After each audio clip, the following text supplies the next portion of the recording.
Olá para você que se liga na Gazeta do Povo, está no ar o Sem Rodeios, seu programa diário de jornalismo independente. Eu já te convido a fazer parte do nosso Sem Rodeios, deixando o seu like, seu comentário, compartilhando também o nosso programa com seus familiares e amigos, para todo mundo ficar muito bem informado. Te chamo, é claro, para ser um assinante da Gazeta do Povo, promoção maravilhosa que o grande, inalcançável Vitor Kunzel colocou na tela.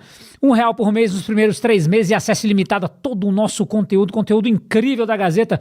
Tem QR Code na tela para facilitar a sua vida. Você coloca o celularzinho lá, faz uma mágica no QR Code. Tem também o link na descrição do YouTube. Tem o gazetadopovo.com.br/oferta para facilitar a sua vida. Pessoal movimentando já o chat também com o título desse maravilhoso que o Marcos Aires colocou para o nosso programa. E é verdade, bomba no INSS. Já falaremos sobre isso. Mensagem do Francisco Leite, lá da Paraíba, do Rodrigo Paula, do Madison de Oliveira, da Paty também, todo mundo. A Nusa Velasco está aqui, boa tarde, minha querida. Antes de chamar os nossos comentaristas, estão muito felizes com a minha presença aqui. O Serrão estava emocionado há pouco, também o Marcília não se aguentava, aos prantos pela minha presença aqui. Vamos mostrar um vídeo para a gente esclarecer um pouco, mostrar essa fraude do INSS, obviamente que se ampliou ainda mais no governo do Lula, nessa coligação PT-PDT, a coligação da corrupção no INSS. Vamos mostrar a participação ontem do ministro da Previdência Social, Volney Queiroz, no Senado Federal, em um bate-boca, aquele bate-boca que a gente torce pela briga com o Sérgio Moro. Solta aí, Vitor Kunzel. Houve uma liberação de recursos bloqueados, descontados de aposentados, 34.487 de associados da CONTAG, isso em novembro de 2023, quando já havia também as denúncias de fraude. E houve uma ação, pelo menos segundo divulgação da imprensa, do ministro Lupe para que fossem desbloqueados. Vossa Excelência participou desse fato? Não participei e não tenho delegação aqui do ex-ministro Lupe para defendê-lo. Mas, Vossa Excelência, voltar um pouco no tempo, ontem, por exemplo, eu estava assistindo o Jornal Nacional e houve uma denúncia de um servidor em 2020. Um servidor em 2020 denunciou à Polícia Federal que havia descontos indevidos, que havia fraude. Essas denúncias foram feitas em 2020, senador. Parece que Vossa Excelência era o ministro da Justiça nessa época. Vossa Excelência fez alguma coisa para coibir essas fraudes? Os fatos nunca foram informados a mim como foram informados a Vossa Excelência expressamente na reunião lá em 2023. Vossa Alguém se omitiu ministro, aqui foi Vossa Excelência. Vossa Excelência como ministro também não acompanhou, não tinha conhecimento? Não chegou ao meu conhecimento, mas a de Vossa Excelência chegou. Não chegou ao meu conhecimento, agora Vossa Excelência como ministro... O senhor ouviu na reunião, ministro? Na reunião foi informado sobre as fraudes, Vossa Excelência não fez nada. Eu não tinha que fazer nada. Vossa Excelência era a pessoa de confiança de Carlos Lupe e continua no Ministério. Senador, eu não queria ficar aqui nesse bate-boca com Vossa Excelência, mas Vossa Excelência como ministro da Justiça tem muito mais obrigação de saber do que eu como secretário. Vossa Excelência quis me acusar de algo agora impróprio, porque Vossa Excelência teve... Vossa Excelência estava no Ministério onde teve a fraude, secretário executivo... Senador Sérgio Moro, presidente, foi nosso governo que chamou a polícia.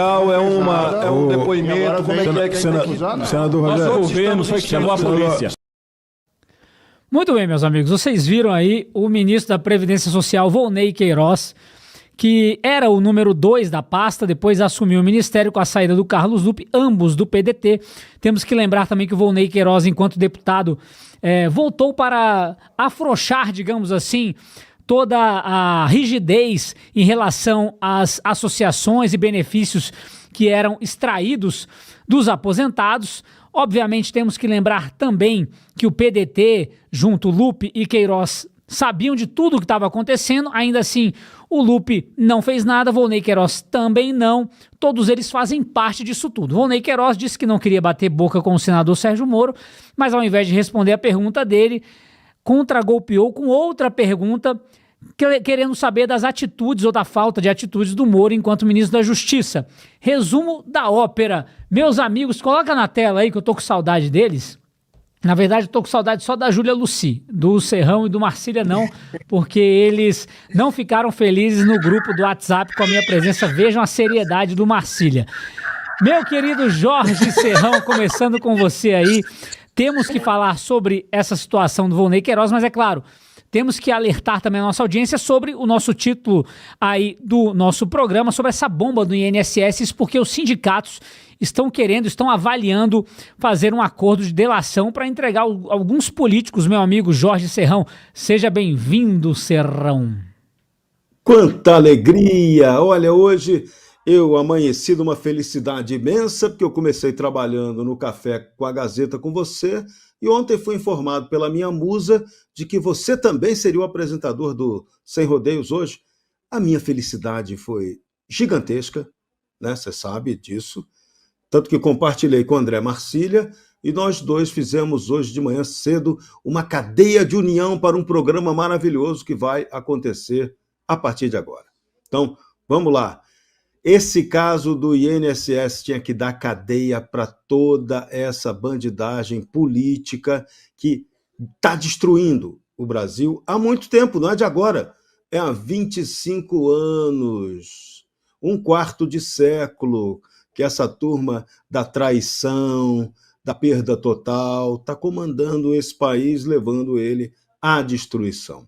Fazendo um discurso demagógico, vamos defender os pobres. Não, vocês querem acabar com a pobreza, na verdade, de vocês. A gente está vendo, a pobreza de vocês acaba. Vocês não ficam pobres, realmente estão de parabéns nesse trabalho de combate à pobreza do próprio Petralha. Mas da população brasileira, a gente está vendo esse país definhar, uma vergonha completa. E esse vídeo que você exibiu ainda agora, do ministro da Previdência do atual governo, que vergonha completa. Olha, o PDT do Leonel Brizola, o Leonel Brizola teria vergonha de tudo isso que está acontecendo.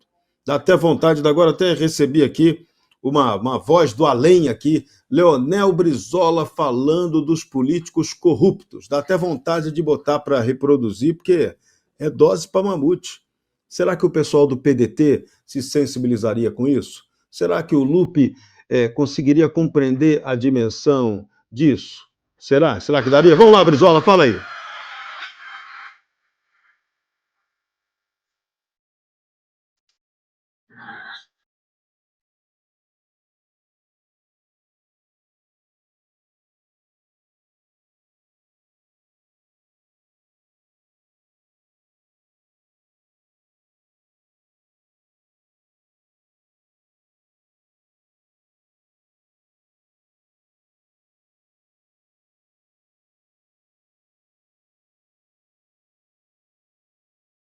Não esperem nada dessas gerações de políticas, dessas gerações políticas que estão aí. Eles não só porque não querem, na sua maioria, mas mesmo aqueles que querem fazer alguma coisa não têm condições. Ô Brizola, será que se o Lupe ouvisse você falando isso, Brizola, ele ficaria sensibilizado hoje? O sapo barbudo que você já denominou uma vez, que era o atual Stalinácio Mal da Silva, eu acho que ele não se sensibilizaria, não. Mas está aí. Leonel Brizola ressuscitando aqui no meu burrofone para lembrar você, né? Não confie nesses políticos que estão aí hoje. PT, PDT, a aliança que se juntou aí para roubar vocês. E agora ela roubou e agora vem com a história da mentira. Ai, que esse escândalo começou no governo Bolsonaro. Mentira, mentira, mentira. Quer ver como é que é mentira? Então leia a Gazeta do Povo, que lá tem uma matéria excelente falando que a esquerda lutou contra a fiscalização dos descontos dos aposentados. Já tem vídeos mostrando pronunciamentos parlamentares naquela época de Jacques Wagner, de Humberto Mota, todos contra os descontos. Eles queriam que continuassem os descontos para os aposentados e contra o corte do desconto. Na verdade, eles combateram a medida provisória 871 de 2019, na qual Jair Bolsonaro queria que houvesse um controle maior sobre o dinheiro que era descontado de aposentados e pensionistas do INSS. E aí não deixaram que isso acontecesse. Derrubaram, sabotaram. E agora Depois da roubalheira aparecer, aí vem com a história. Oh, veja, esse escândalo começou no governo Bolsonaro. O ministro da Previdência ali com a cara de pau, uma disfarçatez assustadora diante do Sérgio Moro. Não, excelência, começou quando o senhor é ministro da Justiça. Parou, PDT. Parou, PT. Vocês são a vergonha. Nem o Brizola ressuscitou aqui no meu celular para dar uma bronca em vocês. Ninguém lhe aguenta. Ninguém está aguentando mais vocês. O povo brasileiro não aguenta mais. Aguardem as próximas pesquisas. Ainda não tiveram coragem de fazer ou de divulgar. Depois do escândalo da Previdência, Lula vai ter a sua popularidade jogada no chão ou abaixo do subsolo para a maioria. Infelizmente, ainda tem um bando grande de idiotas ou de gente que é safada, porque para concordar com esse governo você não tem moral, você não tem caráter para achar que está tudo normal, que está tudo bem no Brasil. Não está bem. É uma tirania corrupta que estamos tendo de enfrentar no Brasil. Mas vamos enfrentar, é isso aí. Nem que precise invocar o espírito combativo lá do velho caudilho Leonel Brizola, que podia ser tudo, mas nunca teve a fama de corrupto, nunca tomou dinheiro de aposentado nem de pensionista. Podem falar do cara lá o que quiser, podem esculhambá-lo à vontade, mas isso ele não fez. A pecha da corrupção é do PT. E o PDT, depois que o Leonel Brizola morreu, eles hoje viraram idólatras da turma do Stalinácio. Que vergonha. Leonel Brizola, com certeza, está dando giros no seu túmulo. Triste, lamentável, mas nós vamos combater essa corrupção, porque é o papel hoje de cada brasileiro. Quem rouba aposentado e pensionista pobre da Previdência Social, eu já disse, merece ir para o inferno ou então para Cuba que o pariu. Grande Jorge Serrão, dando um alô pra galera do nosso chat. A Sandra Helena, de Nova Friburgo, diz que é aniversário de Nova Friburgo, hoje, 207 anos. Parabéns para Nova Friburgo, todo mundo aí dessa cidade. Linda mensagem também do Rodrigo Paula Rodrigues, mensagem da Luísa. A Boni, boa tarde, Boni, tudo bem com você? Hernando Gouveia, Mércia Fraga, Marineide, Paulo, a Isaura Máximo, a Érica, todo mundo mandando mensagem, saudades que eu estava de todos vocês. E por falar em saudade, onde anda você, André Marcília, meu amigo, homenageando você com música de Toquinho e Vinícius de Moraes. Onde anda você? Saudades, André Marcília. Eu sei que você está sempre aqui na Gazeta, eu acompanho a Última Análise para te ver. Gostaria que você tecesse comentários também a respeito dessa fraude bilionária do INSS. Claro, temos essa notícia dos sindicatos avaliando aí uma possível delação para incriminar, derrubar alguns parlamentares, mas a gente sabe muito bem que do outro lado, né, Marcília, por mais que eles digam que querem fazer uma CPI, tá todo mundo amedrontado, porque deve ter muita gente envolvida nisso e muito dinheiro ainda para ser descoberto nessa confusão. Meu amigo André Marcília, seja bem-vindo. Boa tarde, Guilherme, seja bem-vindo, embora brevemente, mas é sempre bom ter você aqui. E agora, que fique o registro de que você está dizendo que me vê no Última Análise, e como eu estou aqui no Sem Rodeios praticamente todos os dias, isso nos leva a concluir que você não assiste o Sem Rodeios. Então que isso fique registrado, né, sobretudo o pessoal do RH da empresa, que nós temos aqui o Guilherme não assistindo o Sem Rodeios. Vamos impor que ele passe a assistir o Sem Rodeios, afinal de contas, não dá para assistir só a Última Análise. Mas tirando a brincadeira, cumprimento você, Serrão, Luci, toda a audiência. Olha, esse vídeo do Moro me leva a duas reflexões, né? Primeiro, é engraçado como o Moro ele precisa ter mais realmente habilidade ali na interação com os parlamentares, né? Porque veja, era para virar ali, e ele como juiz, ele sabe isso melhor que nós, todos. Era para virar e falar assim, meu querido Valnei, aqui quem está sendo inquirido é o senhor, portanto, o senhor se achar por bem, faça as requisições necessárias para que eu seja inquirido.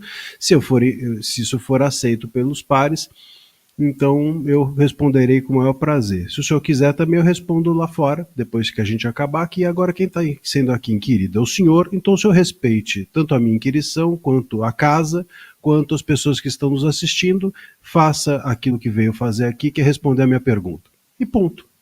E ponto. Né? Mas aí entra num debate ali que, óbvio, que é justamente a intenção desse governo. A intenção desse governo, e não só desse governo, mas muitas vezes do próprio Supremo Tribunal Federal, eu tenho dito isso, vocês me desculpem, ainda estou aqui saindo de uma gripe, mas a gente tem visto tanto o STF quanto esse governo muitas vezes criando factoides, vamos dizer assim, é um termo antigo, mas vale aqui, factoides que são uma espécie de digressão do assunto principal, uma espécie de assunto incidental, um assunto paralelo, para quê? Para a gente fugir da discussão principal. Né? Quando você não consegue rebater aquilo que é o principal, você fica ali discutindo o paralelo. Quem já não teve uma discussão dessa com a sua mulher, ou qual mulher não teve já uma discussão dessa com o seu marido? De você chegar e falar assim, pô, você fez isso errado. Ele fala, mas e você? E você nunca fez? E aí pronto, depois dessa você fica mais ou menos uns 5 dias nessa discussão paralela, e a principal, quando você lembra dela, o assunto já passou, a importância já se arrefeceu. É isso que eles fazem. É discussão conjugal, é DR, e essas DRs todo mundo sabe que sempre são perdidas por quem entra nesse discurso ou nesse debate paralelo. Né? Quando alguém vira para você e fala assim, você fez isso de errado, e o outro responde, e você também não fez, não tem como sair dessa arapuca, é um labirinto eterno. Você precisa, portanto, cortar essa discussão paralela e voltar para a principal, e o Moro teve dificuldade de fazer isso. Então esse é um ponto que fica aqui registrado da minha reflexão. Outro ponto da minha reflexão é como o governo faz isso o dia inteiro. Nós temos ouvido, lamentavelmente, o Lula, o Lupe, todo mundo, e agora também o Valnei fazendo essa abordagem, uma abordagem de que, enfim, olha, isso daqui já existe há muito tempo, isso aqui você também fez, e com isso você foge da sua responsabilidade.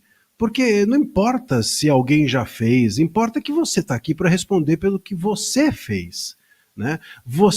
O outro ter feito algo, ainda que seja verdade, se esse escândalo todo começou, vamos dar isso de bandeja, se isso realmente começou no governo Bolsonaro, isso não exime o governo Lula da responsabilidade disso estar acontecendo, ter continuado agora.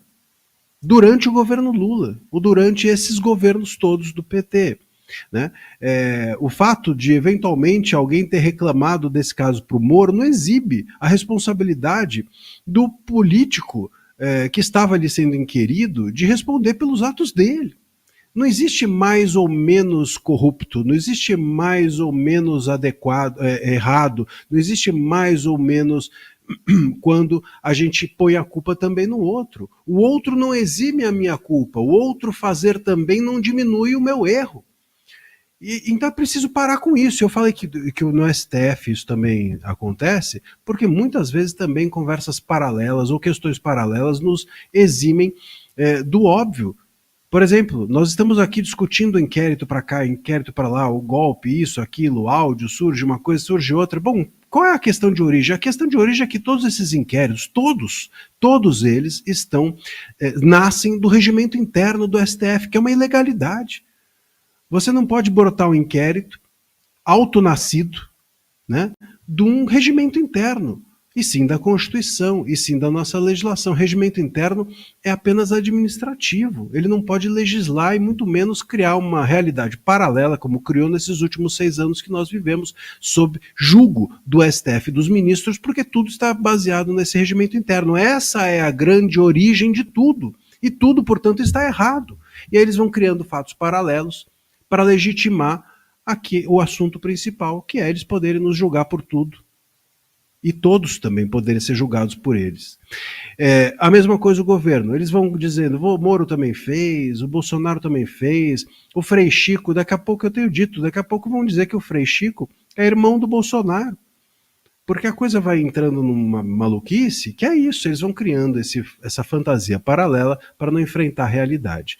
É lamentável que isso funcione, porque hoje em dia as pessoas exigem muito pouco dos governos, muita gente entra nisso, muita gente cai nisso, e a gente fica discutindo aqui essas questões paralelas, não o óbvio, o principal, que existe um rombo bilionário, nunca jamais visto, dentro do governo Lula, e eles estão fugindo de assumir essa responsabilidade, iludindo as pessoas de que esse dinheiro será devolvido, porque esse dinheiro não vai ser devolvido, e se for, não vai ser todo, e se for todo, ele vai sair de um outro rombo que eles provavelmente vão abrir para devolver. Então, cobre-se um santo, mas com isso descobre-se outro. Muito provavelmente o rombo que está sendo aberto para devolver esse dinheiro vai ser o próximo escândalo a ser descoberto daqui a pouco. Isso aí, meu amigo André Marcília, a Nádia Monteiro, dizendo que eu amo Marcília, todos nós concordando plenamente aqui com o comentário do Marcília em relação ao Moro, especificamente. Duas coisas que me incomodam bastante, inclusive nisso que o Marcília comentou. Uma delas é o fato do ministro e do governo como um todo falar, não, mas não começou com a gente. Não, beleza, então. Os furtos e roubos não começaram com esse governo, começou lá em 1500, então não vamos resolver? O homicídio, não começou no nosso governo, começou lá atrás, não vamos resolver também? Quer dizer, então abandona tudo, né? Abandona o barco e vamos embora, vamos para outro lugar, vamos para outro país. Se for esse tipo de raciocínio. A outra é exatamente o que o Marcília falou sobre o comportamento do Sérgio Moro, que eu acredito também que tenha se diminuído bastante perante ao Volney Queiroz. Afinal, o Volney que tinha que prestar esclarecimentos ali, como bem disse o Marcília. Eu lembrei aqui de outro evento no Senado, que é um evento, né? Aquela CPI das Bets, quando da presença da Virgínia, a influencer, acho que é influencer, não sei se ela tem profissão além disso, mas o fato, ou se isso é uma profissão, né? Mas enfim, o fato é que o Cajuru, estava lá, o Jorge Cajuru, senador, dizendo que estava muito triste a voltar a trabalhar na televisão, porque era impossível sobreviver com o salário de senador, 46 mil e algumas merrecas a mais. Olha, esse Senado, não dá para falar agora, tá cedo ainda, né? Mas o que dá vontade de falar é bastante coisa. Júlia Luci, minha querida, eu sei que você também tem muita coisa para falar sobre esse caso do INSS, também sobre essa questão do Sérgio Moro, do Volney Queiroz, e também, é claro, sobre essa possibilidade dos sindicatos aí, quem sabe, entrarem num acordo de delação para entregar alguns políticos envolvidos nisso tudo. Seja bem-vinda, Júlia Luci, você tem todo o tempo do mundo hoje, inclusive por ter sido muito receptiva à minha vinda nesta sexta-feira no Sem Rodeios. É brincadeira, viu, Serrão, Marcelo? Boa tarde, querida. É sempre bom te ver aqui. O que não exclui a felicidade de ver a Rossana também, né? É bom que aqui na Gazeta nós temos excelentes âncoras de programas. E eu estou aqui com dois colegas maravilhosos, os quais eu já tive a oportunidade de entrevistar, que é o Serrão e o André Marcília, dois homens extremamente gentis, muito inteligentes, e sempre tenho a oportunidade de aprender com eles. Boa tarde à nossa querida audiência também. Começando sobre a atuação do ministro Sérgio Moro, eu concordo com o André. O ministro ele foi muito tímido na sua defesa. Mais para frente na fala dele, ele destacou a data, né, em que a suposta denúncia feita à Polícia Federal, né, porque o que foi divulgado é que um servidor do INSS fez uma denúncia na Polícia Federal de que estava ocorrendo descontos irregulares, né? Agora, particularmente, a gente não sabe se essa denúncia efetivamente aconteceu, né? Eu não sei da materialidade dessa denúncia, se esse servidor deixou consignado na Polícia Federal essa ida dele lá, como é que ele fez a denúncia, mas estão falando dessa denúncia. Se é real, se não é, não sei precisar. Mas o que o Sérgio Moro disse foi que quando ocorreu essa denúncia, ele já não era mais ministro da Justiça, ele já tinha saído do governo, né? Agora, de fato, o que nós sabemos é que o atual presidente do INSS estava presente na reunião em que houve, sim, a denúncia, houve a declaração de que estava acontecendo desvios. Volney estava constando nessa reunião. E que foi que ele fez? Nada. Nada. E aí, gente, como agente público, a gente pode enquadrar, no mínimo, em duas esferas. A esfera administrativa, no caso de improbidade, e na esfera penal, porque ele prevaricou.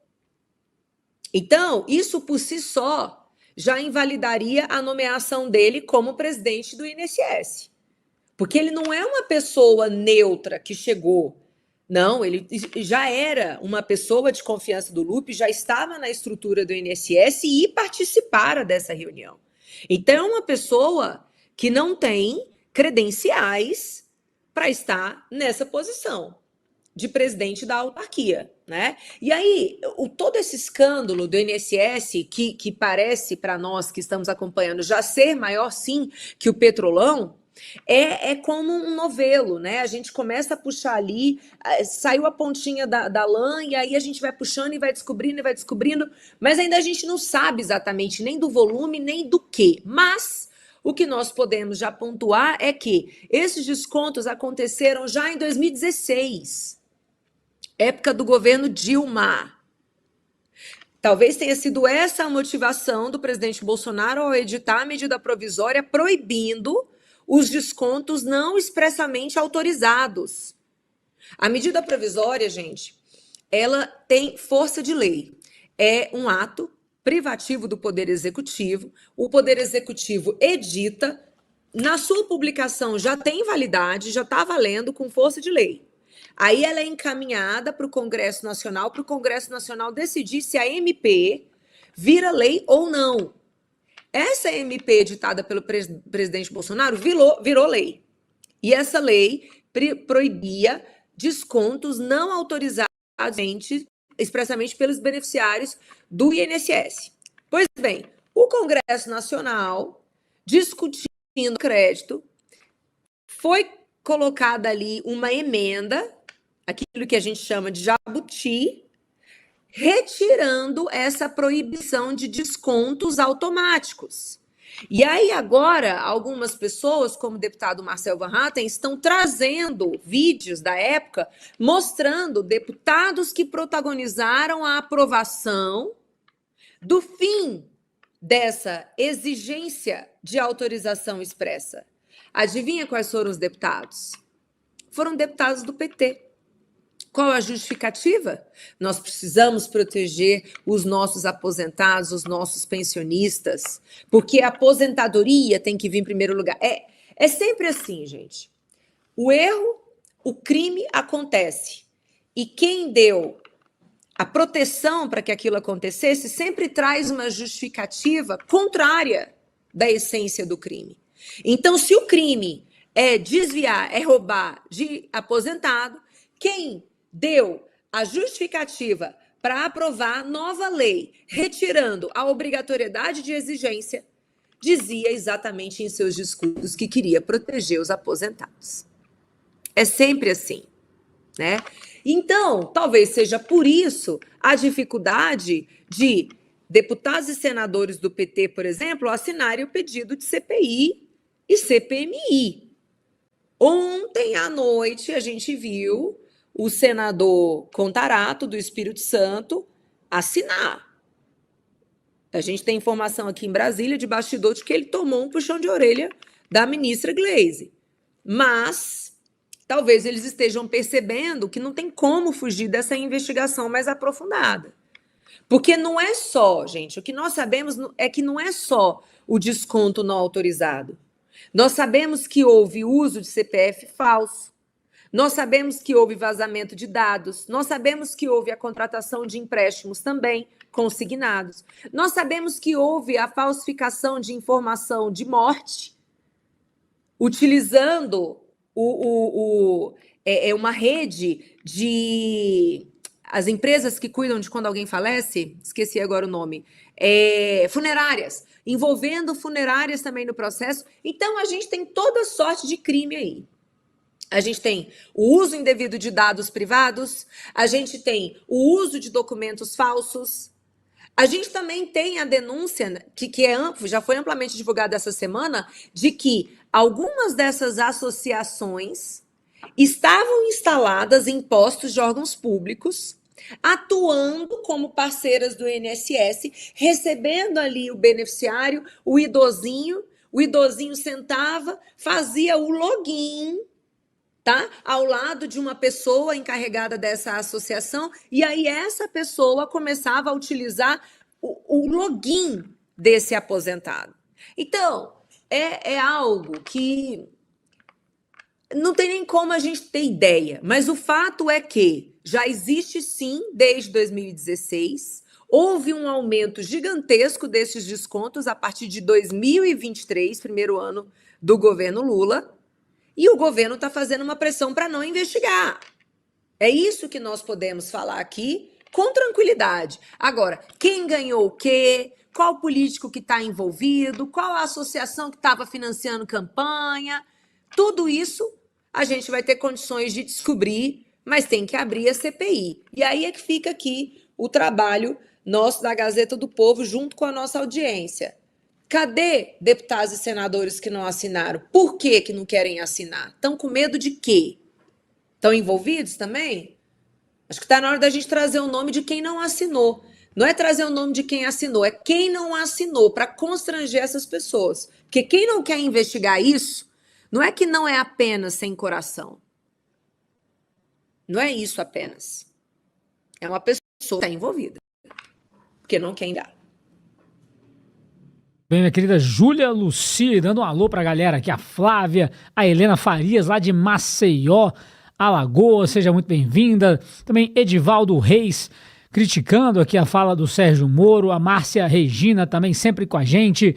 Obrigado a todos que estão comentando, sempre lembrando, vocês deixarem o like, o joinha, que é importantíssimo para o nosso trabalho. Deixem seu desabafo, compartilhem também o Sem Rodeios. E é claro, assinem a Gazeta do Povo, R$1 por mês nos primeiros 3 meses e acesso ilimitado a todo o nosso conteúdo. Tem QR Code na tela, link na descrição. Tem também o gazetadopovo.com.br/oferta. A Júlia falando sobre esse início, provavelmente ali em 2016, o governo Dilma Temer. A gente às vezes esquece que o Temer era vice da Dilma nessa chapa. Então tem o início lá atrás e o Temer, vejam só, Marcílio Serrão, o gancho aí que meu amigo Vitor Kunza vai colocar na tela. O Michel Temer disse que o Alexandre de Moraes não é radical e que o Brasil deve muito ao ministro. Eu gostaria de começar essa rodada pelo André Marcília. Marcília, por favor, vamos ver se colocam nós dois aqui, olha que maravilha.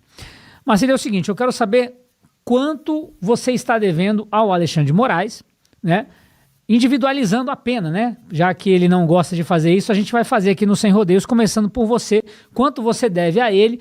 Eu gostaria de saber o quanto você está revoltado por essa fala do Michel Temer, até porque a gente tem que lembrar que se nós estamos vivendo o Brasil que estamos vivendo, é claro que Alexandre de Moraes tem uma grande parcela de culpa nisso tudo. E inclua aí também o que eu falei antes sobre a manifestação, a falta de manifestação dos senadores, e inclua aí os deputados. Aí você pode colocar o Mota, presidente da Câmara, todo mundo frouxo aí, deixa o Alexandre de Moraes fazer o que quer, meu amigo Marcílio. Olha, Guilherme, eu jamais vou ser descortês de criticar um pai que acha o seu filho feio, bonito. Eu acho normal. Faz parte da paternidade a gente achar o nosso filho bonito, né? Mesmo que ele tenha cara de joelho quando nasce e mesmo que ele tenha cara de outra coisa quando cresce. E a cara que o Moraes adquiriu é a cara de tirano. Vamos dizer a verdade, e a verdade é essa. Talvez um pai não consiga enxergar, né, esses defeitos do filho. O Michel Temer, vamos todos nos lembrar, foi quem nomeou o Moraes. Foi o pai, portanto, político do ministro, e por uma situação um tanto quanto controversa, não é? Que quem quiser saber mais, né, procure aí no Google como que se deu a nomeação do ministro Moraes pelo Michel Temer, e vocês vão encontrar ali diversas possibilidades aventadas. Não serei eu aqui a cravar qual foi a a verdadeira. Mas o fato é que o ministro Moraes, ele realmente, lá em 2017, se nós assistimos vídeos, se nós virmos as falas que ele tinha, eram falas muito democráticas. Olha, o político, quando ele assume essa função, ele precisa saber que ele vai apanhar, que vão criticá-lo, que ele vai ser alvo de diversos ataques, que hoje ele chama de ataques, mas enfim, antes chamava de críticas. E ele achava tudo isso muito natural, dizia que fazia parte do debate a controvérsia, a polêmica, as falas contundentes e ácidas, entendia, inclusive, que tudo isso que hoje nós vivemos, essa falta de liberdade de expressão, era muito saudável à democracia. Mas ele mudou, e ele mudou com convicção mesmo. Eu não acho que ele mudou como alguns ministros ali dentro do STF, que obviamente não nomearei, mas que a gente sabe que mudam por interesses políticos e às vezes por interesses até econômicos, vamos dizer assim. Então, o que a gente vê hoje dentro da cabeça do ministro Moraes é uma convicção progressista.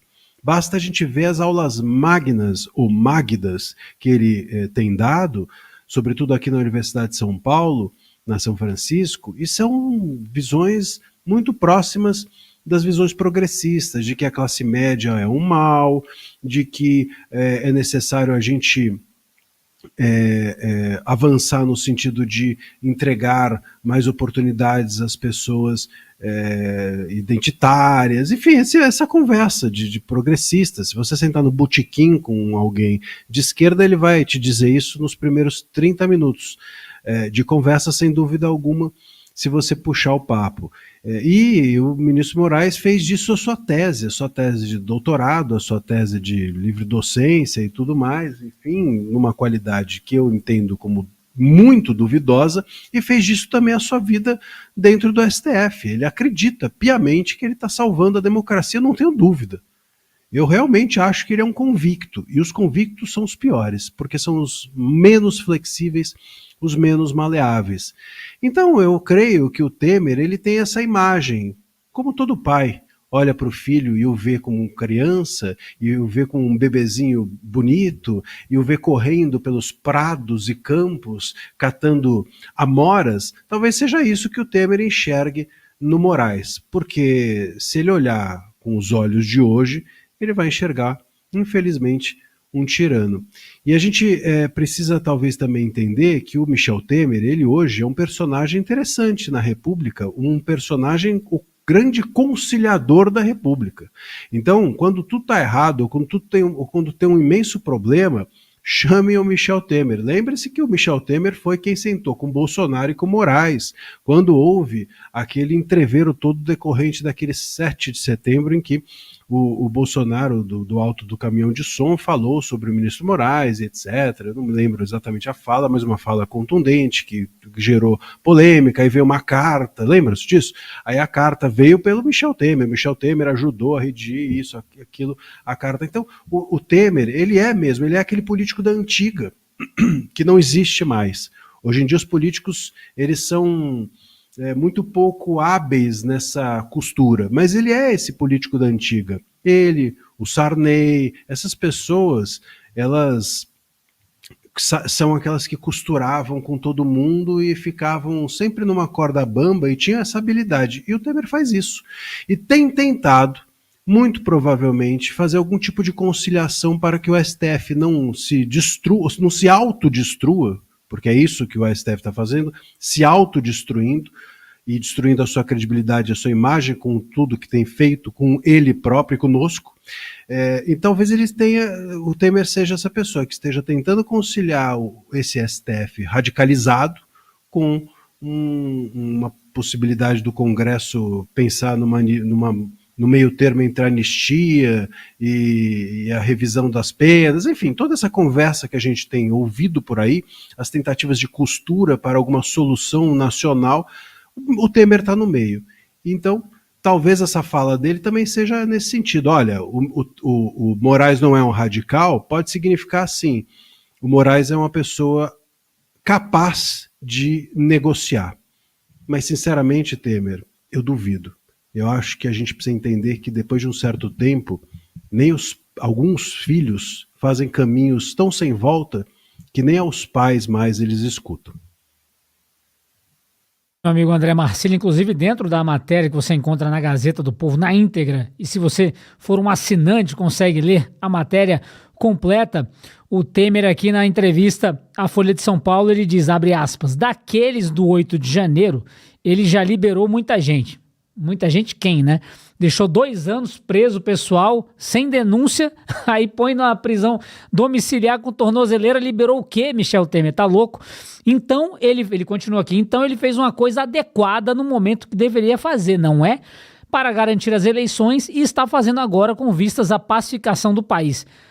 Ô, Temer, tem que tomar o remédio, né, meu amigo? O que é isso? Pacificação do país, garantir eleição, o cara bloqueia o X, censura um país inteiro, a gente não tem acesso à informação, não consegue ter noção do que está acontecendo no resto do mundo, porque o cara censura o Brasil inteiro, as redes sociais, porque ele quer, simplesmente por isso. E o Michel Temer vem com uma dessa aqui para a Folha de São Paulo. Jorge Serrão, por gentileza, gostaria que você falasse da sua parcela de culpa e também o quanto você está devendo para o Moraes. Olha, eu estou devendo quase nada, porque a minha dívida com esse país é todo dia acordar muito cedo, trabalhar, tentar promover o debate. Nunca foi tão importante um debate sobre o sistema de poder no Brasil, o modelo de Estado brasileiro que temos, a natureza da nossa classe política, que é fruto muito da própria ignorância e da própria falta de caráter de grande parte do povo brasileiro. A gente tem que dizer isso. Então, hoje, a gente tem que ter uma luta muito grande para o debate sobre as coisas certas, por uma busca por um trabalho de educação muito grande, que educação é um conceito amplo.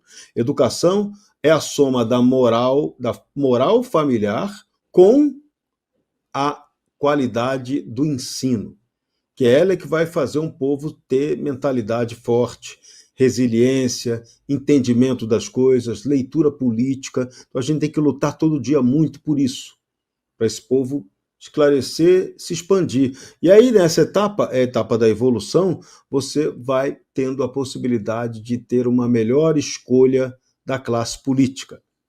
A classe política brasileira é absolutamente inconfiável. No início do programa, eu mostrei para vocês aqui um velho vídeo do velho caudilho Leonel Brizola, em que ele fala isso. Não confie nesses políticos. Não confie mesmo. Confie em você. Agora, você também precisa fazer uma autocrítica. Você está cumprindo direito o seu papel político? Você está defendendo o Brasil como precisa defender? Você, na hora de votar, vota certo? Você consegue combater o que está errado, mostrando, dando exemplo do certo que precisa ser feito?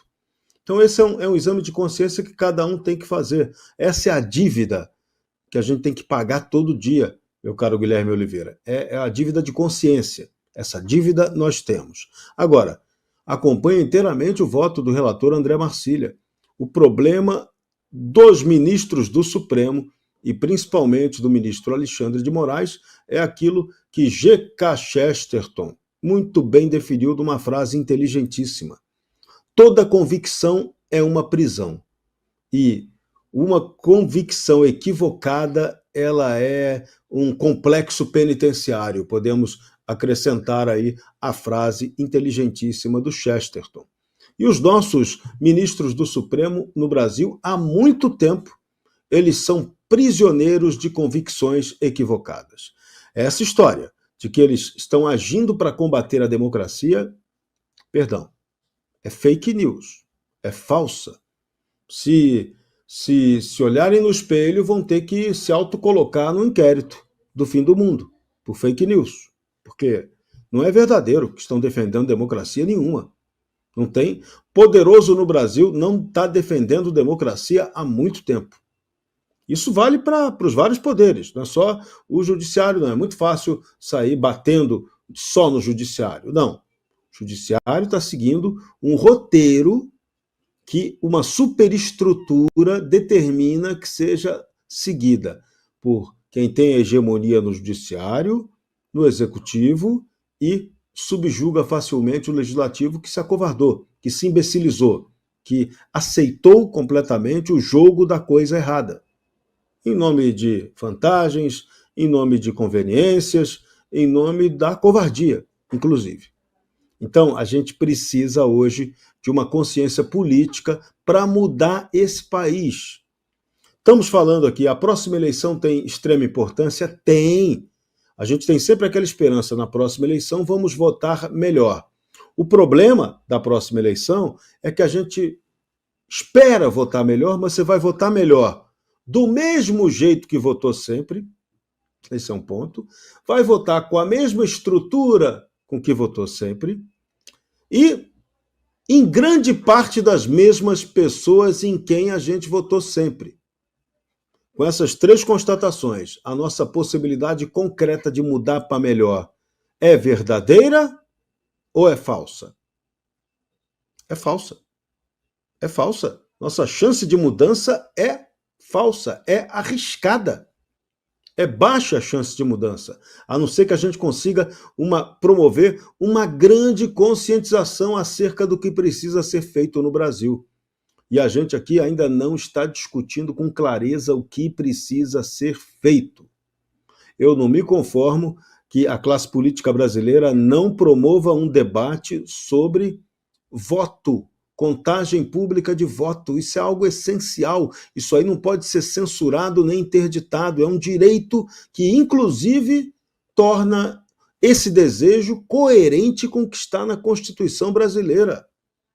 Então você tem que ter um instrumento de contagem pública do voto para não deixar dúvida. Resultado eleitoral não pode deixar dúvida. E nas últimas eleições sempre fica essa dúvida que ela acaba com a credibilidade do processo político. E aí a juristocracia malandramente foi acionada politicamente para gerar a perseguição a quem quer criticar esse modelo. É isso não pode acontecer. Isso nos torna uma antidemocracia. Aqui torna a gente uma tirania sem vergonha. Tirania sem vergonha é inaceitável. O brasileiro, historicamente, é o povo mais esculhambado, talvez, da face da terra. Mas ele nunca concordou com tranquilidade com a tal da tirania, com movimentos autoritários, com tentativas de controle. Se isso tivesse dado certo, o comunismo teria sido implantado aqui facilmente. E aqui é tão esculhambado que nem o comunismo consegue ser implantado aqui. Olha que a esquerda vem tentando há muitas décadas. No poder, só no poder ela já está há 25 anos ou mais. Se você pegar o tempo que ela vem tentando, pode botar aí uns 100 anos.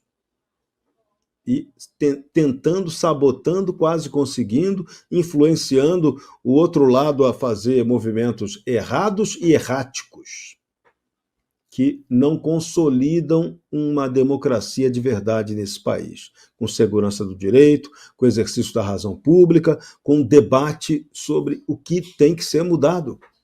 A gente aqui não debate, é o parlamento que não parla, né?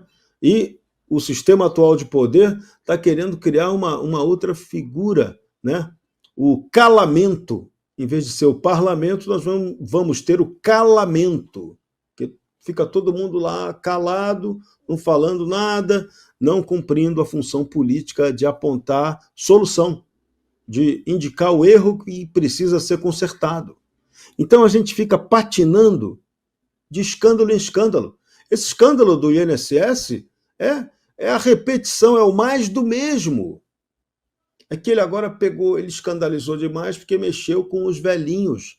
Mas aqui o escândalo, toda hora o povo brasileiro é sistematicamente roubado.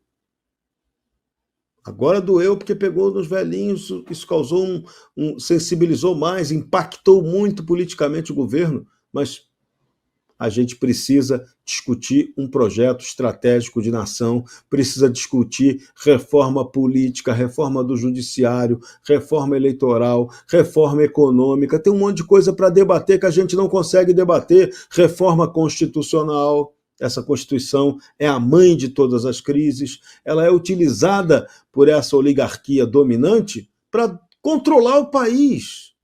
É isso. A Constituição é um instrumento do poder desse pequeno grupo que manda aqui. Para eles está tudo lindo e maravilhoso, para nós, o povo, não. Então a gente tem que mudar isso, de algum jeito, com debate certo, debate sério. Parlamento tem que falar, não pode se omitir. E o que a gente está vendo é uma grande omissão. E essa omissão, ela acaba sendo nós, o povo, que elegemos aquela turma que está lá, acabamos sendo coniventes. Nós, o povo, que deixamos a eleição não dar para a gente a segurança absoluta do seu resultado, a culpa é de quem? Do sistema? Não, a culpa é nossa. A gente está deixando. Nós, o povo, vamos para mais uma eleição que pode gerar confusão no seu resultado final. E aí, depois que gerou a confusão, perdeu a eleição, perdeu de novo, perdeu o mané, aí você vai fazer o quê? Bota a mão na consciência. Temos que mudar a partir de cada um de nós. Por isso foi muito pertinente a pergunta do Guilherme Oliveira sobre a dívida. Nós temos uma dívida com nós, com o povo brasileiro, com essa nação. Precisamos de um choque de vergonha na cara. Se a gente tiver esse choque de vergonha na cara, jamais 11 pessoas em um organismo mandarão nesse país como estão mandando hoje. Podem ter certeza disso. Isso aí, meu amigo Jorge Serrão, o decano do Sem Rodeios. Meu amigo Serrão, aliás, um ponto fundamental na fala do Serrão sobre essa falta de discussão sobre o que realmente importa no nosso Brasil. Aí a gente vai olhar para os nossos poderes. O presidente da Câmara está na terceira viagem internacional em menos de 4 meses de presidente da Câmara dos Deputados. O Hugo Mota na terceira viagem internacional. Daqui a pouco ele tem mais viagem internacional do que mês sob o comando da Câmara dos Deputados. E a viagem não é à toa, né? Foi lá viajar junto com o presidente do Supremo Tribunal Federal, aí viaja também para o funeral do Papa. Quer dizer, tinha 18 pessoas na comitiva do Lula. Já basta ele levar a Janja para tudo que é canto. Precisava ir o presidente da Câmara? Não precisava, né? Não precisava ir o presidente do Senado, não precisava ir o presidente do Supremo Tribunal Federal, mas foi. Aí tá lá o Hugo Mota nessa viagem, aí tem viagem junto com o Luiz Roberto Barroso, que preside o STF. Do outro lado, Davi Alcolumbre viaja com o Lula para a China. A gente sabe que não vai dar boa, que não é bom negócio. Então, as discussões que deveriam ter sido feitas nesses últimos dias e meses de 2025, elas se calam, não acontecem. Por quê? Porque tem um viajando para um lado, outro viajando para o outro, e assim o Brasil segue cheio de problemas. E a gente tem que aturar, por exemplo, uma fala como essa do Michel Temer, valorizando a indicação dele, como bem lembrou o Marcília, para o Supremo Tribunal Federal, acontecido lá em 2017, que foi o Alexandre de Moraes dizendo que ele está pacificando o país. Júlia Lucia, eu gostaria que você também tecesse comentários sobre o Alexandre de Moraes, se ele de fato tem sido esse pacificador, se ele tem auxiliado, tem liberado essas pessoas do 8 de janeiro. Fique à vontade, minha querida. Ai, olha que você me jogou a bola de fogo. Mas vamos lá, tudo isso aconteceu essa semana, essa discussão toda em torno da declaração do presidente Michel Temer, né? Que para Michel Temer, o presidente Michel Temer, está na hora do Brasil ter uma alternativa de direita, uma direita civilizada, uma direita equilibrada, e é uma direita que, na opinião dele, não contemplaria o presidente Bolsonaro. Esse é um ponto. O outro ponto que a gente precisa trazer, e aí trazendo essa questão de bastidores, que a gente acompanha bastante aqui em Brasília. O presidente Michel Temer é uma das pessoas, talvez a mais influente do Brasil. Ele é sempre procurado por líderes partidários, por deputados, por senadores, por jornalistas, como se ele fosse um oráculo. Então as pessoas se aconselham com ele, sabem do poder de influência dele. Ele é uma pessoa muito culta, ele é uma pessoa extremamente educada, então tudo isso faz com que ele consiga ocupar esse espaço. Ele é um grande articulador. Eu preciso aqui lembrar daquela ocasião em que ainda o presidente Bolsonaro governava o país e houve aquela situação em que aviões de caça da FAB brasileira fizeram um voo rasante ali, passando pelo Supremo, e naquela ocasião gerou uma situação, um constrangimento, tanto que até vidraças, né, acabaram trincando, vidraças do Supremo foram trincadas naquele dia, e aí o presidente Bolsonaro acabou publicando uma carta assinada por ele, mas a carta foi redigida pelo presidente Michel Temer. E não houve segredo em relação à autoria dessa carta, porque a ideia era exatamente essa, era de mostrar que também o presidente Bolsonaro conversava com o presidente Temer, né, que não havia um problema entre eles. Então, foi um recado, e a política, gente, ela é feita de sinais, ela é feita de gestos, ela é feita de recados que muitas vezes são ditos na entrelinha. Então, quando o presidente Bolsonaro assina uma carta publicamente, notadamente conhecida como escrita pelo presidente Michel Temer, a ideia foi bem essa, de mostrar que o presidente Bolsonaro também era uma pessoa que fazia conversas, que fazia acordos e que se relacionava com diferentes atores da política brasileira. A gente sabe que o presidente Michel Temer, ele tem uma atuação muito forte, ele teve uma atuação forte, inclusive agora nas eleições municipais de São Paulo também, né? Ele atuou bastante nos bastidores, ele foi tanto sondado por Pablo Marçal, como pelo próprio prefeito Ricardo Nunes, mas acabou fazendo ali uma articulação pró-Ricardo Nunes, e aí acabou, de uma certa maneira, auxiliando também na eleição de Ricardo Nunes para São Paulo. Eu estou apenas trazendo um exemplo que mostra o quanto ele ainda é influente. Então, quando ele decide entrar no campo e falar que ele quer ver uma direita limpinha, digamos assim, ele não usou esse termo, né? Ele usou esse termo, uma direita moderada, uma direita equilibrada. Ele está passando o recado para o meio político, o seguinte: olha, eu estou aqui, quem quiser a minha influência, que venha me consultar, porque eu sou um ator que quer participar dessas eleições. Então, foi esse o recado. E aí, ao longo da semana, a gente viu, o presidente Bolsonaro deu declaração, ele repercutiu, deputados conservadores também repercutiram essa fala, então o negócio foi se avolumando. E, naturalmente, ele foi indagado sobre a atuação do ministro Alexandre de Moraes, porque ele é o pai de Alexandre de Moraes, certo?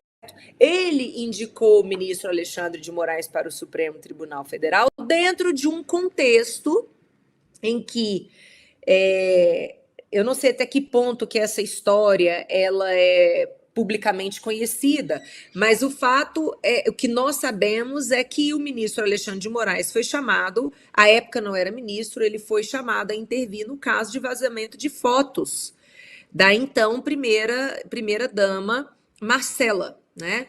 Marcela Temer.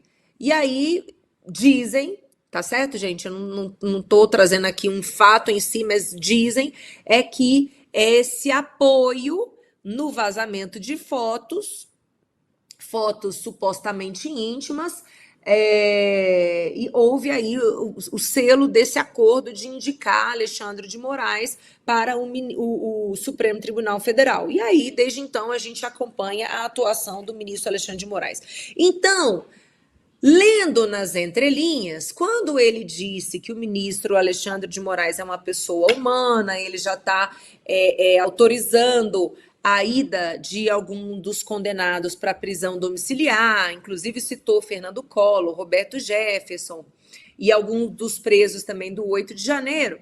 O que a gente pode entender desse recadinho é que, na opinião, Michel Temer já captou que a população acha que é um exagero essas penas neste tamanho, tá certo? Ele, inclusive, sugeriu que houvesse a redução dessas penas.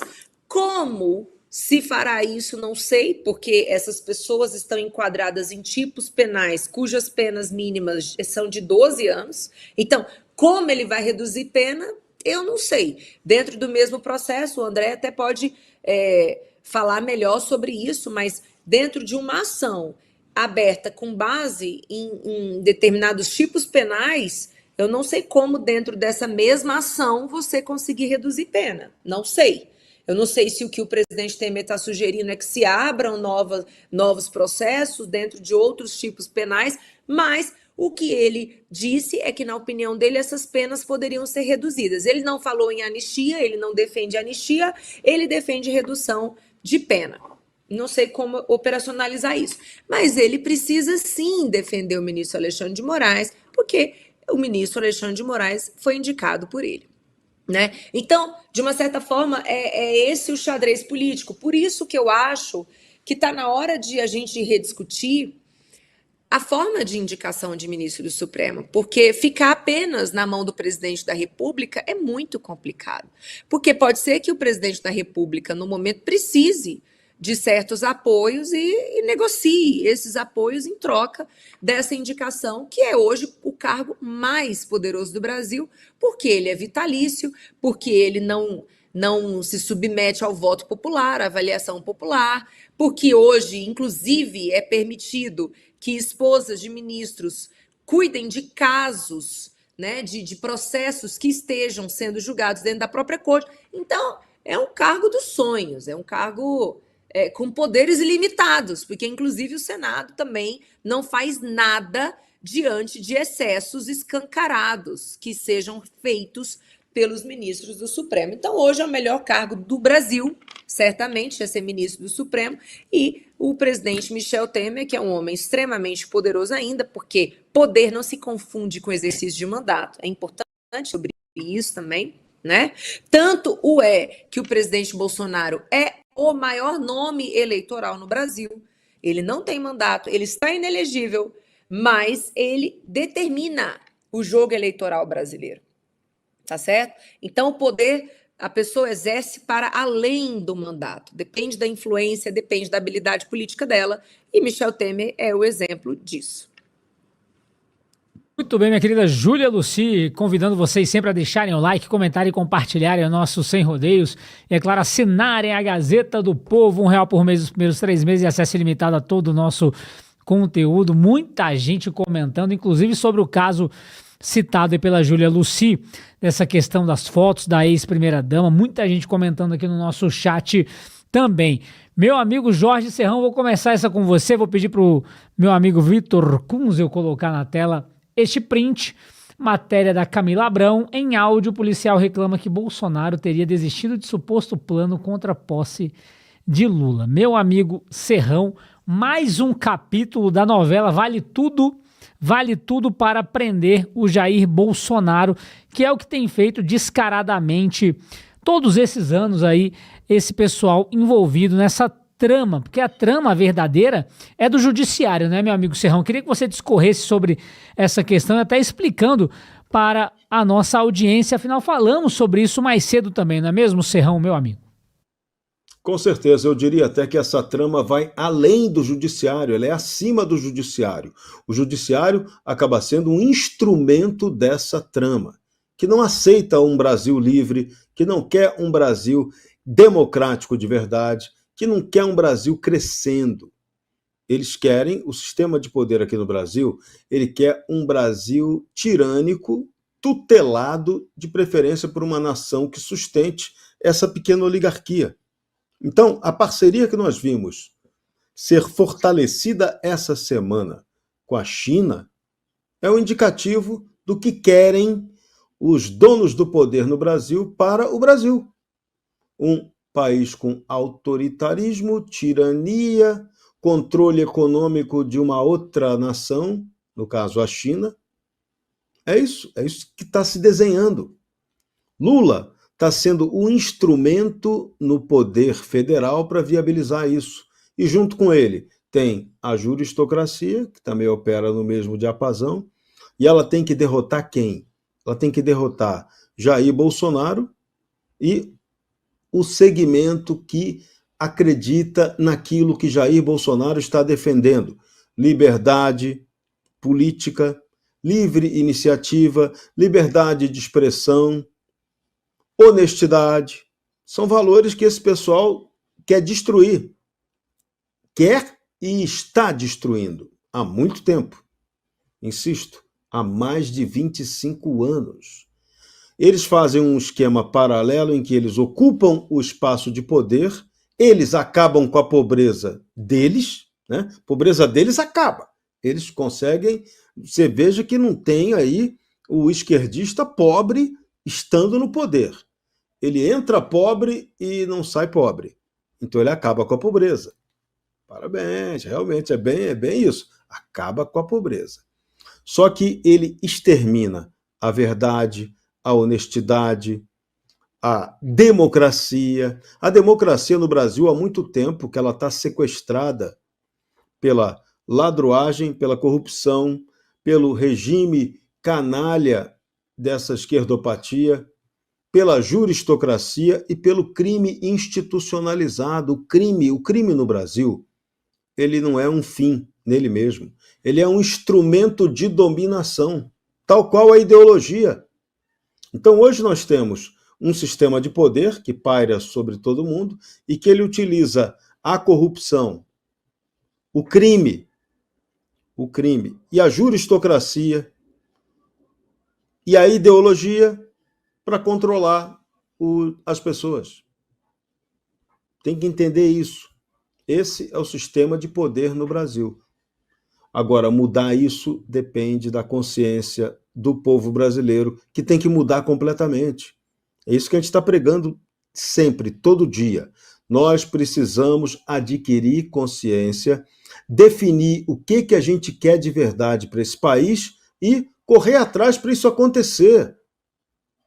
Qual é a nossa capacidade de correr atrás e resolver? Está baixa, está devagar demais. A gente deixa o poderoso bandido corrupto tirano ser mais forte que a gente. Isso é inadmissível. Não poderia estar acontecendo isso em hipótese alguma. Por que a gente está deixando isso acontecer? Não pode. Não deveria estar acontecendo isso, mas está acontecendo. Então, precisamos cobrar uma reação. O povo tem força, mas ele precisa mostrar que essa força é concreta, é real, é objetiva. Não podemos aceitar impunemente que a tirania faça da gente gato e sapato, como ela está fazendo há muito tempo. E o Brasil está virando pária internacional, enquanto o mundo está dando indicativos aí de extremo desenvolvimento e crescimento. Estados Unidos da América está fazendo acordos econômicos com os árabes. Eles vão ter um crescimento econômico de dar inveja. A Argentina está fazendo o dever de casa dela. O Milei está dando exemplo de como se administra um país. E a gente aqui está vendo o exemplo contrário. Aqui a gente está vendo como se destrói um país, que é o que Lula está fazendo. Lula e o sistema de poder do qual ele é só uma marionetezinha, tá? O Lula não manda em nada, o Lula é marionete desse sistema de poder. E aí, né, a gente vê ele falar lá, companheiro Xi Jinping. Olha, quando eu ouvi um negócio desse, eu falei, não é possível. O Xi Jinping é companheiro desse sujeito. Nossa, é absolutamente desqualificado politicamente um presidente eleito da República Federativa do Brasil que tem a coragem de dizer que o ditador lá da China que quer comandar isso aqui é o companheiro dele. É teu companheiro, Lula, não é nosso companheiro, não. Tá? Você está de brincanagem. Mas a sua brincanagem ela é criminosa, porque ela está destruindo os valores fundamentais do Brasil. Você está entregando a soberania desse país para uma nação estrangeira que não tem nenhum compromisso nem civilizatório, nem cultural com a gente. Eles vão nos cafetizar economicamente, você vai ganhar muito dinheiro com a sua turma, ficar numa boa. Aliás, você já ganhou, que você tem uma vida na babesca, com certeza, e dane-se o resto. Danem-se aposentados e pensionistas roubados pelo mega esquema de corrupção que foi descoberto agora nesse aposentão, né? Que é uma evolução do petrolão, do eletrolão, do tudoão do ladrão. Cansou isso. O povo brasileiro não quer mais isso. Então, vamos seguir nos rebelando, vamos apontar caminhos. O caminho são as reformas. Por isso, esse sistema de poder ele tem como missão fundamental destruir não só o Jair Bolsonaro, ele quer destruir, na verdade, aquilo que o Jair Bolsonaro está representando. Só que esse hoje é o ponto. O sistema pode até destruir pessoalmente o Jair Bolsonaro, como está fazendo, mas não vai conseguir destruir a consciência de grande parte do povo brasileiro que está mudando, que está evoluindo, que está entendendo que aqui a luta é entre honestos, é entre o bem e o mal, não é entre esquerda e direita. Não é entre autoritarismo e democracia, não. Nossa luta é entre o honesto que quer o Brasil melhorando e os desonestos que querem mamar na teta estatal para acabar com a gente e nos controlar. É isso. Entendeu esse jogo, a gente começa a vencê-lo. Mas enquanto a gente não tiver a consciência disso e não definir um plano concreto para as reformas acontecerem, a gente vai continuar patinando. O mundo está evoluindo. A Argentina do Milei está crescendo. E a gente aqui está bancando o manezão. Até quando? É isso aí, meu amigo Jorge Serrão. Pedi até para o meu amigo Vitor Kunze colocar na tela de novo o nosso print da matéria aqui.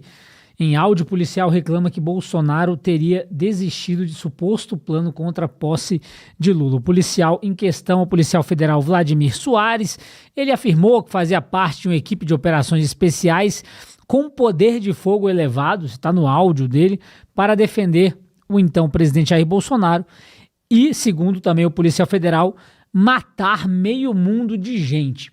Meu amigo André Marcília, você que é uma das mentes brilhantes do direito e de todos os outros assuntos possíveis neste planeta na atualidade. Eu fico pensando num áudio como esse aí que a justiça disse que teve acesso, aí solta um cara com frases desconexas. Você consegue analisar o áudio e ver que não dá para acreditar em muita coisa que esse rapaz fala, mas de qualquer maneira, eu lembrei aqui das delações, entre aspas, com muitas aspas, do Mauro Cid, né? Quando eles pegam esse tipo de coisa e anexam para continuar tentando condenar o Bolsonaro por alguma coisa que foi feita, a gente sempre cai nessa mesmice, eles sempre tentam achar alguma coisa para de fato incriminar o Jair Bolsonaro, mas os fatos eles não correspondem à realidade e a gente fica se perguntando até quando isso vai durar. Você teria a previsão do final deste inquérito todo, meu amigo Marcílio? Uma pergunta bem simples para você e gostaria que você tecesse comentários, como sempre, muito brilhantes também a respeito desse áudio. E gostaria de acrescentar que aula Magda foi muito bom. Se alguém pegou a referência, eu estava para falar desse comentário antes, mas olha, genial, meu amigo Marcílio. Pois é, e antes fosse só o Moraes, tem o Dino, tem muitas aulas magnas sendo dadas por aí. Você falou de mente brilhante, me lembrei de uma passagem em que estava o Karnal e o Pondé no Roda Viva da TV Cultura, e o jornalista abriu dizendo: estou aqui recebendo duas mentes brilhantes, e dois carecas ali claramente com as suas cabeças brilhando, aquele clima maravilhoso para iniciar um programa. Eu acho que a única mente brilhante nesse sentido que temos aqui é o ministro Moraes, não é? Porque, como eu tenho dito, curiosamente, a Lucy falou que é um grande cargo entrar no STF, e de fato, se você não quiser julgar e não tiver muito afim de ler a Constituição, é um ótimo cargo, porque tudo fora julgar tecnicamente e ter que ler a Constituição, tudo eles fazem. A única coisa que lá não se faz é ler a Constituição e julgar tecnicamente. Então dá para fazer de tudo mesmo. É um cargo bem amplo, tirando essas duas exceções. Bom, talvez o Pousonoff possa ser outra mente brilhante que nós temos aqui, apenas nesse último sentido que eu mencionei. Sobre esse áudio, eu acho que a gente precisa, claro, primeiro fazer a ressalva de que o conteúdo desses áudios é gravíssimo. Obviamente, é gravíssimo. Se todos esses áudios, ou todo o conteúdo desses áudios for confirmado, ou fosse confirmado, bom, nós temos uma situação realmente calamitosa no país. O problema é que até agora, por exemplo, pelo menos eu não vi. E as pessoas estão dizendo, olha aqui a prova do golpe, olha aqui o registro, saiu até, eu até postei nas minhas redes, um comentário em cima de uma matéria da Veja, e a Veja dizia, a manchete, uma matéria do Matheus Leitão, dizia, o áudio que escancara o golpismo e a violência contra Moraes. Olha, eu não acho que a gente possa dizer isso. E não acho mesmo. E por quê? Porque nós não temos uma prova, isso não é uma prova. É bom que a gente então aqui vá para o direito, para a técnica, só para entender a diferença entre prova e indício. Qual a diferença entre prova e indício? Prova é um documento que se auto-apresenta, ele próprio se comprova.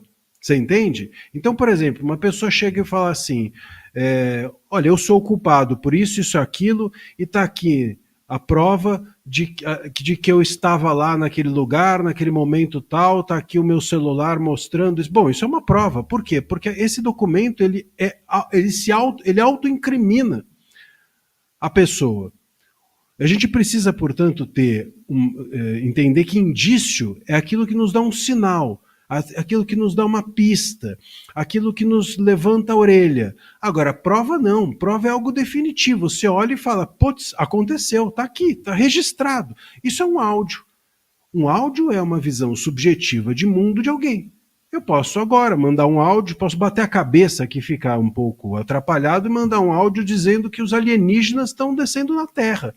E aí, eu estou escancarando a descida dos alienígenas na Terra? Isso é a prova de que os alienígenas desceram na Terra?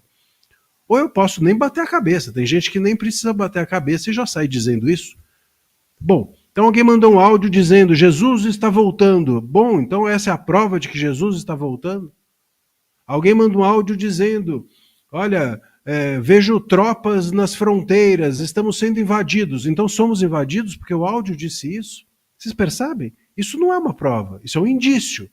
Então, se a polícia recebe um aviso dizendo as tropas estão invadindo a fronteira ou os alienígenas estão chegando, o que a polícia faz? Ela vai lá ver, porque ela tem um indício do que pode estar acontecendo e não uma prova. Portanto, indício é algo que precisa da corroboração ou de outros elementos acrescentados àquele primeiro elemento para a gente dizer, temos uma prova.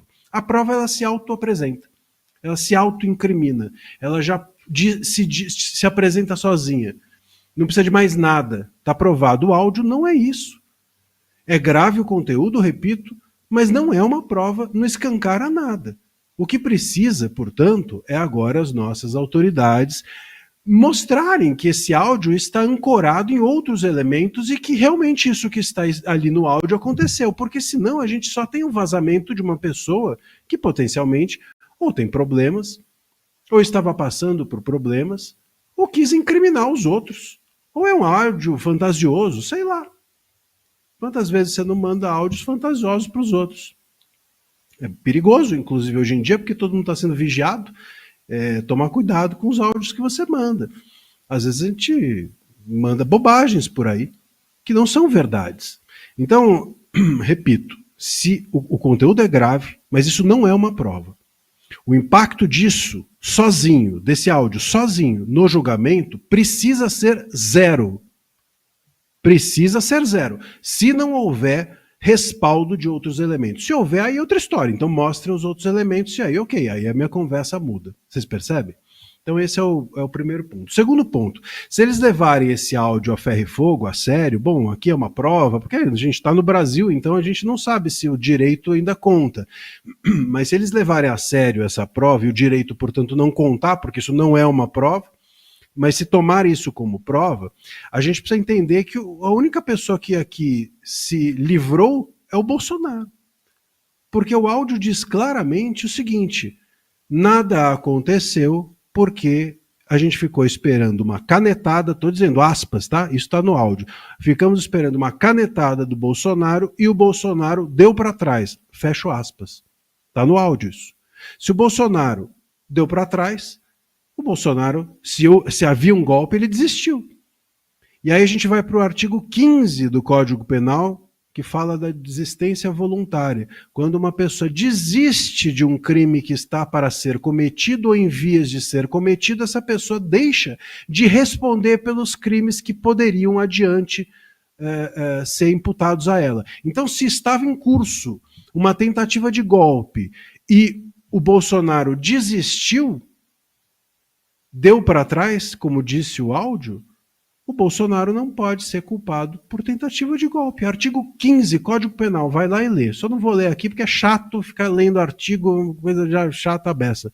Como eu brinco, saber artigo de cor já é esquisito. Tem gente que fala que quem sabe artigo de cor é bandido. Então, a gente fica aqui, né, você entrevista com o bandido, fala assim, que artigo você tá? Eu tô no 155, eu tô no não sei o quê. Então, esse papo é chato. Mas vá lá e lê se tiver curiosidade. Desistência voluntária. Se ele desistiu, portanto, ele não pode ser culpado por aquilo que depois continuou acontecendo e ele estava fora, ou por aquilo que poderia acontecer se ele não desistisse. No caso, a tentativa de golpe. Então, esse áudio, se levado a sério, inocente do Bolsonaro. É a única pessoa aqui que não pode ser, eu não sei, está todo mundo falando que o Bolsonaro agora foi culpado, a única pessoa que não pode ser culpada em decorrência desse áudio é o Bolsonaro. Muito bem, meu amigo André Marcilli. Antes da Júlia Lucy falar, vou pedir para meu amigo Vitor Kunze colocar o áudio aí para vocês escutarem em alto e bom tom o que disse o policial federal. Manda bala aí, meu amigo Vitor. Nós fazemos, né, de uma equipe de operações especiais que estava pronta para defender o presidente armado, sabe, e com poder de fogo elevado, para empurrar quem viesse à frente, entendeu, velho? A gente estava pronto para. Só que aí o presidente, esperávamos só o ok do presidente, uma canetada para a gente agir. Só que o presidente deu para trás, porque na véspera que a gente ia agir, o presidente foi traído dentro do exército, né? Os generais foram lá e deram a ultimação, disseram que não iam mais apoiar ele. Ou seja, na realidade o PT pagou para eles, comprou esses generais. Os generais se venderam ao PT no último minuto que a gente ia tomar tudo, entende, cara? E Lu, a gente ia com muita vontade, a gente ia empurrar meio mundo de gente, matar meio mundo de gente, tava nem aí já, cara. O Alexandre de Moraes realmente tinha que ter tido a cabeça cortada quando ele impediu de o presidente colocar um diretor da Polícia Federal, né, o Ramagem. Tinha que ter cortado a cabeça dele, era ali, você tá entendendo, mas não fez, foi frouxo, entende, cara? E tentou fazer tudo direitinho, 4 linhas, não sei o que, e só se ferrou. Mas não tem volta, entende, irmão? O Alexandre de Moraes agora é o presidente na prática, o povo aqui tá desolado. Ninguém entende. O próprio MRE, velho, os caras não entendiam, não se prepararam para essa posse, porque não ia ter posse, cara. Nós não íamos deixar. Mas aconteceu. E Bolsonaro faltou um pulso para dizer, não tem um general, tem um coronel. Vamos com os coronéis, porque a tropa toda queria. Toda. 100%. Só os generais que não deixavam. Isso aí, meus amigos. Tá aí o áudio que a gente estava comentando e mostramos para vocês. Júlia Lucy, tá contigo aí o comentário sobre o áudio, toda essa situação. Pela sua cara, você tá muito feliz com o áudio. Júlia Lucy, tá com você. Olha, eu acho que o nosso querido André Marcilli foi perfeito, assim, ele esmiuçou a questão de esse áudio não poder ser considerado prova. A gente precisa também entender que, eu não sei que momento que esse áudio foi feito, o Guilherme, mas assim, o presidente Bolsonaro nomeou para ser chefe das Forças Armadas as pessoas que o presidente Lula indicou, gente. Então, como é que ele pode ter querido dar para trás dentro de uma estrutura de comando de força militar já indicada pelo presidente Lula? Que expectativa era essa? Vamos imaginar que fosse verdade esse áudio. Tá, então o presidente Bolsonaro deu para trás porque ele foi traído. Mas assim, como é que ele poderia esperar apoio de pessoas já indicadas pelo presidente Lula? Não tem pé nem cabeça. Assim, a gente que é do meio político, a gente sabe que tem uma coisa que se chama prova plantada, né? Então tem muitas pessoas que criam situações com o objetivo de essas situações serem divulgadas.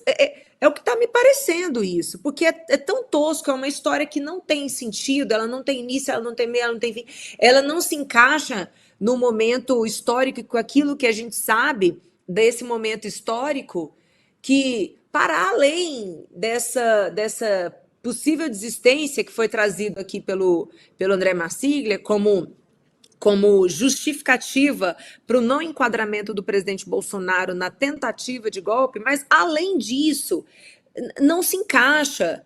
Então, eu não sei, será que esse policial, ele não gravou esse áudio contando essa história, já avisando o vazamento? Porque isso é muito comum também de ser feito, né? Então, sinceramente, é claro que qualquer coisa que diga respeito ao 8 de janeiro vai chamar a atenção da imprensa, da mídia, inclusive a gente sabe que a intenção do governo é essa, né? O governo quer tirar o foco dos grandes desvios. Neste momento, o que o brasileiro deveria estar colocando atenção? A questão das bets, na CPI patética que foi feita pelo Senado, no fato de não se esmiuçar o crime organizado que tem por trás das bets e, claro, do INSS. Então era isso que os brasileiros, nós deveríamos estar focados. Mas é o que acontece? Sai qualquer coisinha, sai uma pataquada relacionada ao 8 de janeiro, aí toma todo o cenário da discussão pública. Detalhe, estamos no terceiro ano, quase no meio do terceiro ano do governo Lula. E até hoje se discute golpe no Brasil, meu Deus do céu. Gente, olha, é desesperador. É o país do passado, é o país do atraso, é o país da ignorância, de ainda discutir golpe. O declarado eleito tomou posse. Onde que está o golpe, meu Deus do céu? Onde que teve tentativa de golpe, meu Deus do céu? Com gente desarmada. Tem que ser... É muita ignorância para esse tipo de assunto ainda estar sendo discutido. Deveria ter sido encerrado. Mas por que isso acontece? Porque é estratégico. É tão estratégico falar sobre supostos golpes que o presidente Temer, quando estava sendo entrevistado, teve uma jornalista que perguntou: o senhor se arrepende do impeachment? O senhor acha que foi golpe o impeachment? Pô, até hoje, cara. Sinceramente, é revoltante. E aí o governo bate recorde de arrecadação, e o povo idoso é roubado no Brasil, e está se discutindo ainda o 8 de janeiro com um áudio absurdo desse, que me soa, de verdade, me soa como algo implantado, feito de propósito para ser vazado e colocar aí nessa teia que estão tentando construir até hoje, que teve a tentativa de golpe. Olha, sinceramente, eu tô bem cansada já dessa história, sabe? Eu tô cansada e eu gostaria de ver a anistia das pessoas que estão sendo manobradas só para ficar sustentando isso. Essa narrativa de tentativa de golpe. Enquanto isso, as pessoas continuam presas, pessoas inocentes presas. Enquanto isso, o país quebrando. Bandido sendo aliviado. Gente já condenada, voltando à cena do crime. E a gente está aqui preso nessa discussão. Olha, é realmente revoltante. Vamos analisar a CPI das bets. Vamos ver quais são os senadores que estão lá na CPI das bets e que votaram a favor da autorização de bets no Brasil. Vamos começar a fazer esse tipo de ligação, porque isso sim faz sentido. Minha querida Júlia Luci, vamos mostrar toda a nossa indignação sempre. Meus amigos, entregamos o que prometemos às 15 horas. Já para vocês tem um Entre Linhas com a inigualável Mari Braga. Já tem também Frederico Junkert incrível comentarista aqui da Gazeta do Povo, esse timaço do Entre Linhas, também com o Vitor Kunzel, sempre mandando muito bem na técnica aqui, fazendo todas as gambiarras para colocar as coisas no ar. Meus amigos, entregamos o que prometemos. Jorge Serrão, o meu adeus para você, um adeus hoje apenas, porque segunda-feira eu estarei te vendo no Sem Rodeios, já que fui criticado aqui ao vivo pelo Marcília, que eu não assisto Sem Rodeios. Estarei na audiência segunda-feira para te ver e ver também. Eu ia falar que era para ver o Marcília, mas ele não estará na segunda. Eu tô ligado, viu, Marcília? Não adianta você rir aqui atrás. Serrão, obrigado. Sua mensagem de acalento para a nossa audiência. Um ótimo final de semana. Se for beber, não dirige. Eu vou-me embora com Noel Rosa. Eu sei me livrar do perigo. No golpe de azar eu não jogo.